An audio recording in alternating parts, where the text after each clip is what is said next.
महाभारत कथा के अनुसार कर्ण का जन्म कवच और कुंडल के साथ ही हुआ था।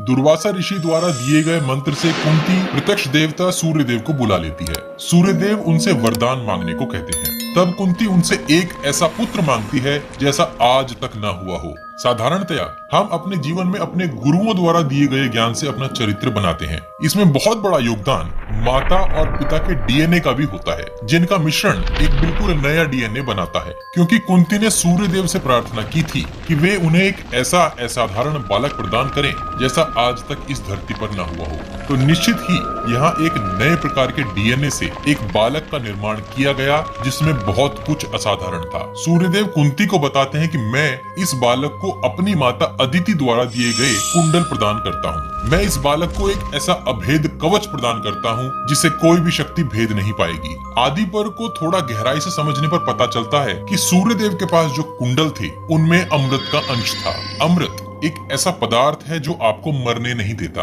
आपके शरीर को जिससे लगातार ऊर्जा मिलती रहती है। कर्ण के कुंडल जो उनके शरीर का ही भाग थे उनमें अमृत का अंश था। इस अमृत से कर्ण हमेशा जोश से भरे रहते थे। लगातार युद्ध करने पर भी वे थकते नहीं थे। पांडवों का बड़ा भाई होते हुए भी महाभारत कथा में कर्ण न जाने कितनी बार सदैव युवा योद्धा से अलंकृत किया गया है। निश्चित ही उस समय अमृत या अमृत जैसा पदार्थ कोई ऐसा ऊर्जा का स्रोत रहा होगा जो शरीर की अंदरूनी शक्तियों को कई गुना बढ़ा देता हो। जिस प्रकार हमारे घाव थोड़े समय में भर जाते हैं, पर अगर इस प्रक्रिया को किसी तरह तीव्र कर दिया जाए तो हमारे घाव तुरंत भर जाएंगे। जिस तरह छिपकली की पूंछ दोबारा उग जाती है, इस तरह की प्रक्रिया को मानव शरीर में बना देना अभी भले ही असंभव लगे, पर डीएनए में बदलाव से ऐसा संभव हो सकता है और शायद भविष्य में वैज्ञानिक ऐसा कर भी सकें। अब बात करते हैं कर्ण के कवच की, कि आखिर किस तरह एक ऐसा कवच बनाया जा सकता है जो शरीर का ही एक अंश हो, जिसे उतारने के लिए अपनी त्वचा को ही काटना पड़े। हम कर्ण के कवच के विज्ञान को पूरी तरह तो नहीं समझ सकते, पर मानव शरीर की संरचना को समझकर उसके थोड़ा करीब जरूर पहुंच सकते हैं।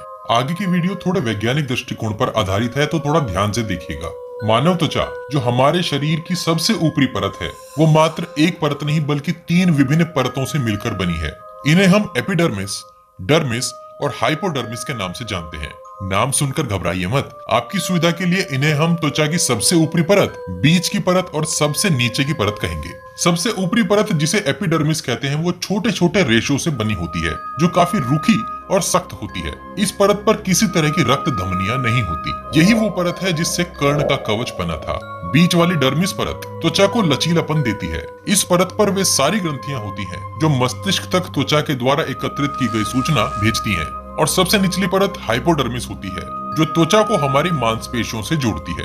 कर्ण का कवच इसी सबसे ऊपरी परत को कहा गया था जो छोटे छोटे रेशों से बनी हुई है। ये रेशे इस तरह आपस में गुथे हुए हैं कि एक सख्त परत बन जाती है जो हमें बाहरी आघातों से बचाती है। अगर त्वचा के इन छोटे छोटे रेशों को किन्हीं ऐसे नए प्रकार के रेशों से बना दिया जाए जिनमें आघात सहने की अद्भुत क्षमता हो, तो यह एक नए किस्म की त्वचा बन जाएगी। हमने मकड़ी का जाला देखा है कि किस तरह एक उड़ता हुआ कीट या पतंगा उसमें आकर फंस जाता है। टकराने के बावजूद भी मकड़ी का जाला टूटता नहीं है। यह जाला कितना लचीला और अत्यधिक मजबूत होता है, स्टील से 20 गुना ज्यादा ताकतवर लेकिन लचीला।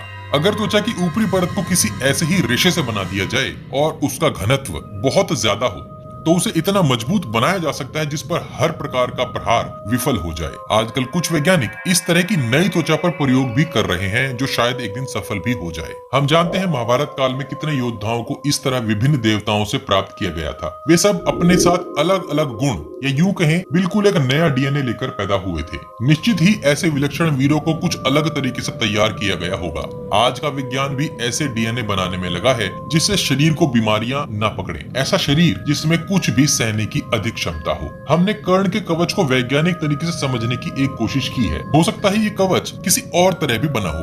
अगर आपको लगता है कि कर्ण का कवच कुछ इसी तरह बना होगा तो हमें कमेंट बॉक्स में कमेंट करके अपने विचार जरूर बताएं। अपने प्रियजनों तक ये ज्ञान पहुंचाने के लिए वीडियो को सब्सक्राइब और शेयर करना मत भूलिए। सब्सक्राइब बटन के बगल में बनी छोटी सी घंटी भी बजा दीजिए। जय श्री कृष्ण, हर हर महादेव।